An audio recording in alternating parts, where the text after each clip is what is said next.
నామంలో మీ అందరికీ వందనాలు. హల్లెలూయా. చెప్పించింది మర్చిపోయారు. అందరూ కుడి చేయి పైకెత్తి ప్రత్యుత్తరం ఇవ్వాలి. హల్లెలూయా. అందరూ అందరూ ఒక్కటిగా కాదు, నేను చెప్పిన తర్వాత. హల్లెలూయా. చేతులు ఇచ్చినాడు దేవుడు. దేవుడు చెయ్యి వాడలేదంటే చెయ్యి నొప్పి వచ్చేస్తుంది. వినాలా, వినలేదంటే చెవులు వచ్చేస్తుంది. అవునా అని ఆలోచించి. హల్లెలూయా. హల్లెలూయా.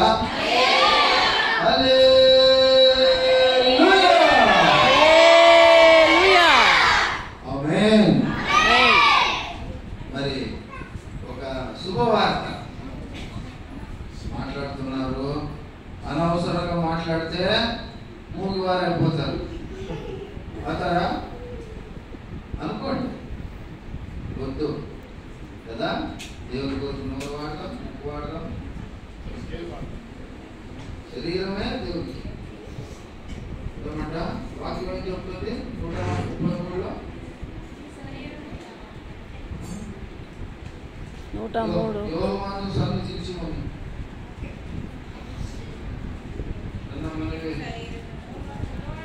103:1-2 నా ప్రాణమా యెహోవాను సన్నుతించుము.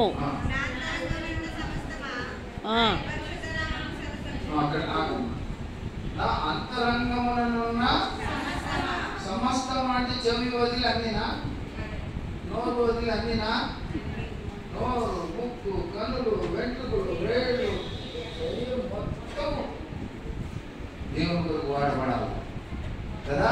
దాని అర్థమైందా? అన్న ఎక్కడో మాట్లాడతారు, ఎక్కడో వింటారు. దేవుని వాక్యం సెలవుస్తుంది, చెవి గలవాడు ఏం వినాలి? ఆత్మ చెప్పు మాట చెవి గలవాడు. మీరు వినడానికి వచ్చారు, మాట్లాడడానికి కాదు. అవకాశం ఇస్తే వచ్చి మాట్లాడండి. ఒకవేళ మాట్లాడాలనుకుంటే చెయ్యండి, పర్మిషన్ అడగండి. పర్మిషన్ ఇస్తే మాట్లాడండి, లేకపోతే మౌనంగా కదా. అనవసరంగా వాడితే దేవుని వాక్యానికి విధంగా వెళ్ళిన వారు ఉంటారు. అలా చేయకండి. విధేయత కలిగి మనము ప్రభు సన్నిధిలో ఉండి ఆయన యొక్క అభిషేకము ఆశీర్వాదములు పొందుకొని మన మీద తిరిగి మన మనం వెళ్ళిపోదాం కదా. అవునంటారా కాదంటారా? ఈరోజు ఒక సంతోషమైన వార్తను మేము తీసుకొచ్చాము. అదేమంటే మొన్నటి రోజు, అనగా ఏంటండి,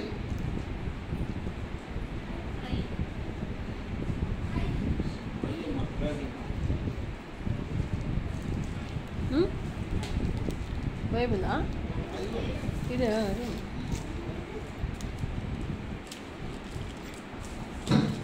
ఇది చూస్తున్నారా?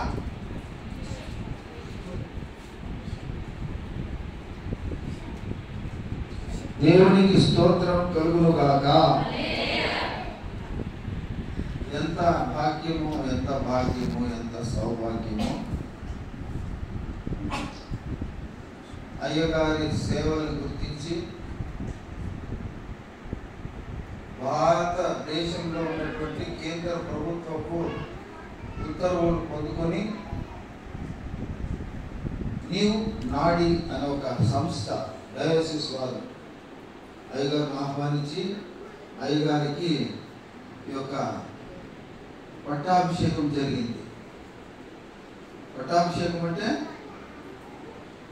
బిషప్ యొక్క పదవినిచ్చి భారతదేశంలో క్రైస్తవ సమాజంలో అధికమైన అధికారంతో అధికమైన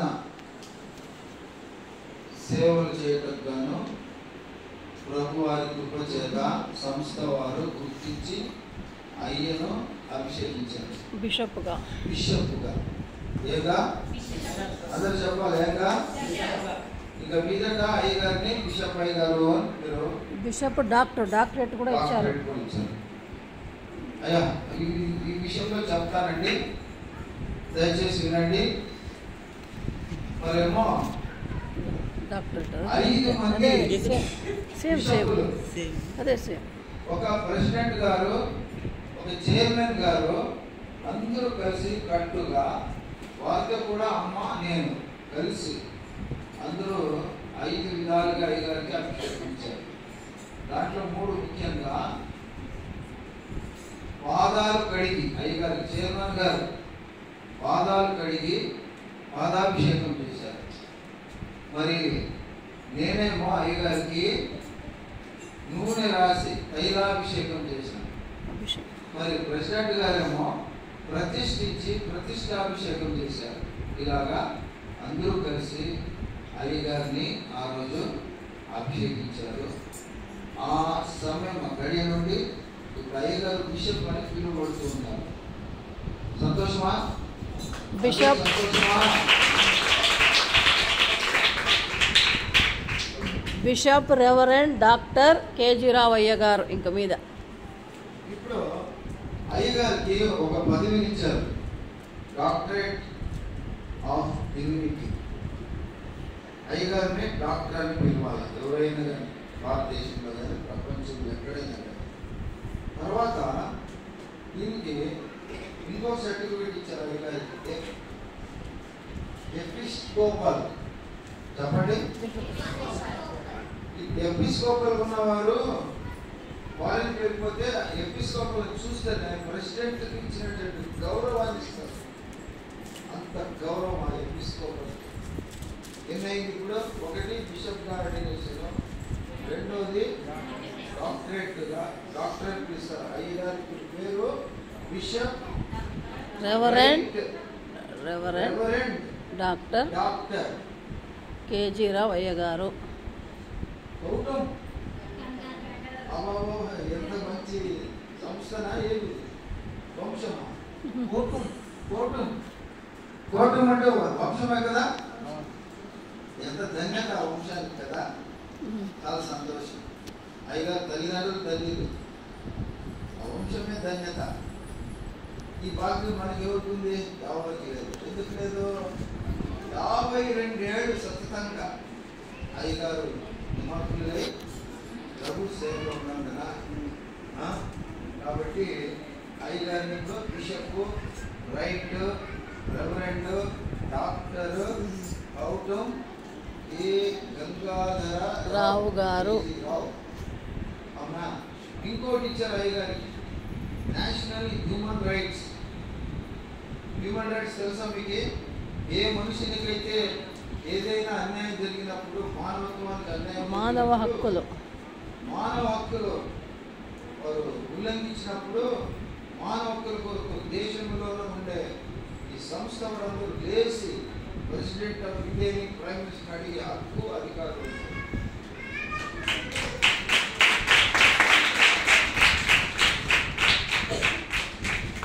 మానవ హక్కుల సంస్థ నుండి ఎక్కడ నుండి?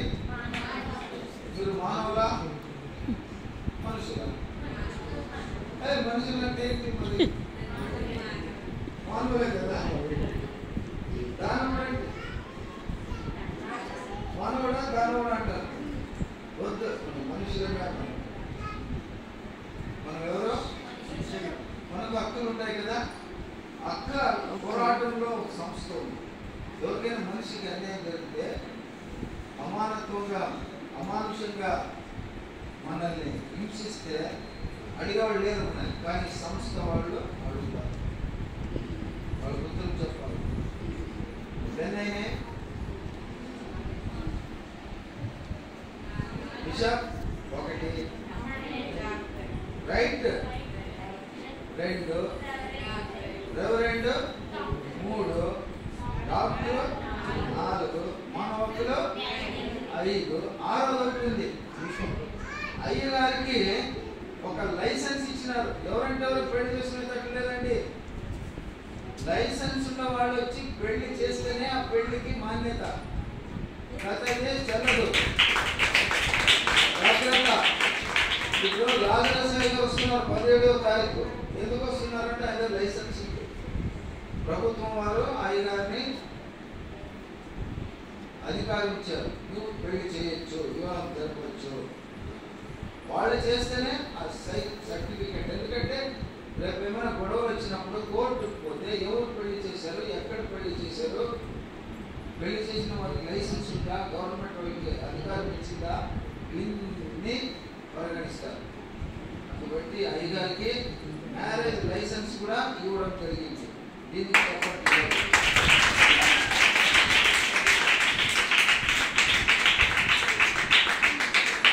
ఇది మీకు ఎక్కువ సంబంధించింది పెళ్ళైన విషయం, నాకు కాదు, మీకు. కదమ్మా, పెళ్ళి అయిన వాళ్ళు ఉండొచ్చు, వాళ్ళకి రేపు పొద్దున వాళ్ళ పిల్లలకి పెళ్ళి కావాలి కదా, వ్యవసాయం వచ్చి. మనలో ఒక అయ్యా మ్యారేజ్ లైసెన్స్ ఉంటే ఇక్కడే జరుపుకోవచ్చు. తక్కువ ఫీజులు, తక్కువ ఖర్చులు. ఆయనని అయ్యారు పిలిపారంటే ఖర్చులు అన్నీ మనమే భరించుకోవాలి. పెద్ద ఖర్చులు అవి వద్దు. మన సంఘంలో ఒక లైసెన్స్ ఉంటే మనం చీప్గా అయినంత తక్కువలో, తక్కువ ఫీజులో, తక్కువ సమయంలో ఏర్పాటు చేసుకోవచ్చు కదా. ఇప్పుడు ఒక మాట చెప్తాను వినండి. ఫస్ట్ ఏమిచ్చారు? బిషప్. రెండవది ఏమిచ్చారు? రైట్. రైట్ అంటే ఏమి? రైట్ అంటే అట్లా కాదు, మనం పేరు పెడతాం కదా, బిషప్, రైట్, రెవరెండ్ అంటారు. రైట్ అంటే ఏమంటే రైచియస్,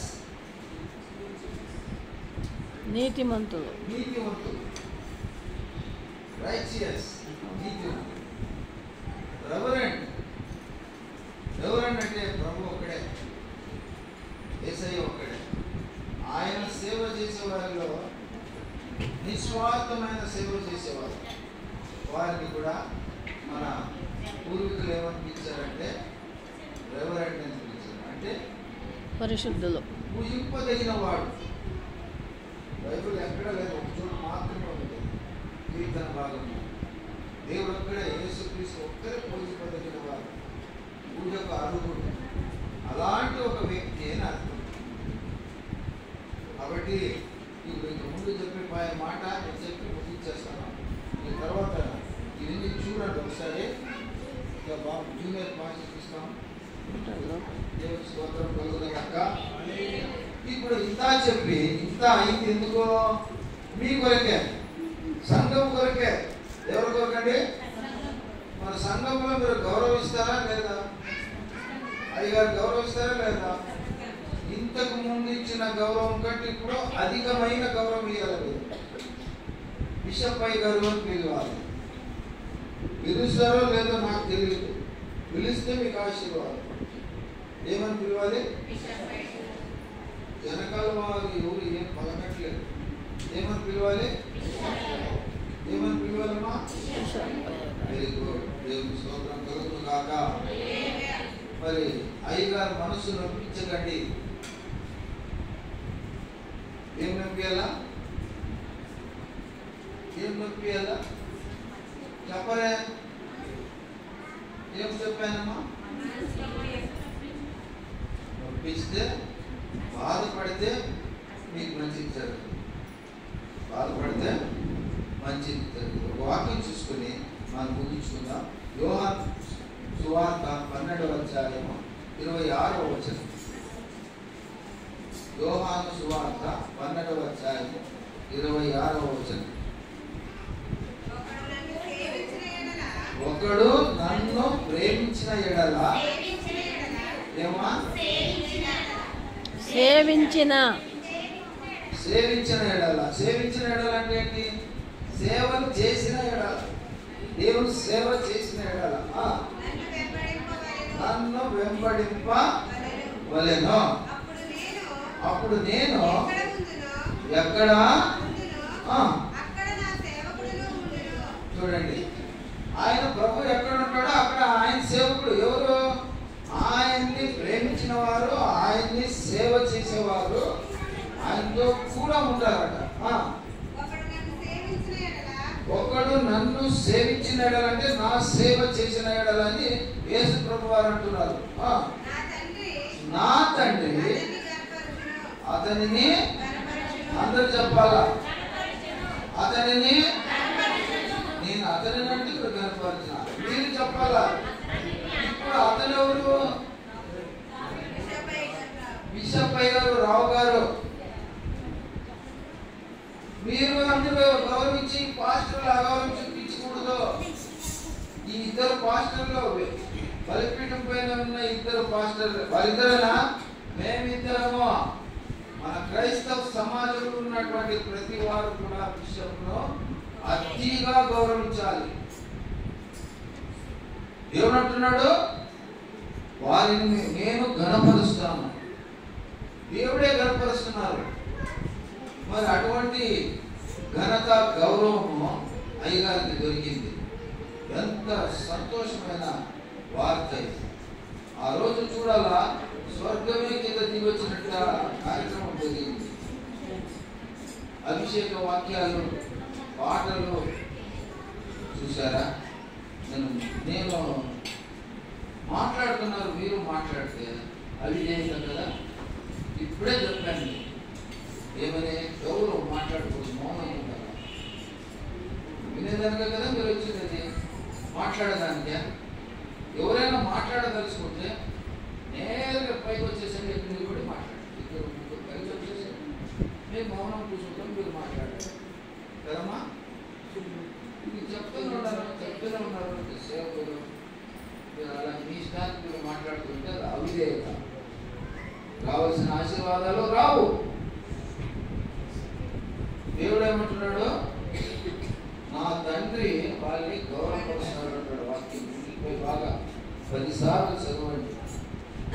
ఆ వాక్యం బట్టి మనము బిషప్ అయ్యా రైట్ రెవరెండ్ డాక్టర్ కేజీ రావయ్య గారిని మనం అందరూ కలిసి ప్రేమించాలా, ఆయన కనపరచాలా, ఆయనకి ఇవ్వవలసిన గౌరవం ఇవ్వాలా. ఆయన మాటకు, ఆయన మనసుకి నొప్పి కలుగులాగా మీరు ఎప్పుడు కూడా ప్రవర్తించకూడదు. అది ఒకవేళ జరిగితే మీకు రావాల్సిన ఆశీర్వాదములు రావు. హల్లెలూయా. అర్థమైందమ్మా? కాబట్టి ఇప్పుడు మనమందరం కూడా ఒకసారి విశేషమైన కానుక ఇచ్చి ప్రభువును మనము గణపరుస్తాం. ఇప్పుడేం కానుక అంటారా? చప్పట్లు కానుక.